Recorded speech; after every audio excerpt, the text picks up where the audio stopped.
Herkese merhaba. Zoom üzerinden yapacağımız canlı Kürtçe derslerimiz için kayıtlar başladı. Derslerimiz bu pazartesi başlıyor.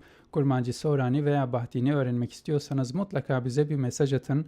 Derslerimizde bol bol konuşma pratiği yapacak, önemli gramer konularını öğrenecek ve size özel bir kurs sayfası hazırlayacağız. Buraya da bütün materyallerinizi koyacağız.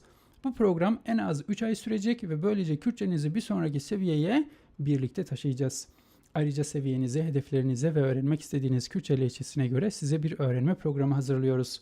Bize katılmanın en güzel yanlarından biri de öğrenci topluluğumuzun bir parçası olmanız. Uzun süredir bizimle öğrenen öğrencilerimizle tanışacak ve öğrenci topluluğumuzda istediğiniz zaman sohbet edip bizim paylaştığımız günlük egzersizleri burada tartışma imkanınız olacak. Ayrıca bu topluluk ile gelecek haftalarda ücretsiz aylık seminerler yapacağız. Canlı derslerimize katılmak için bana DM gönderebilir veya profilimdeki bağlantıya tıklayabilirsiniz. Sizi derslerde görmek için sabırsızlanıyorum.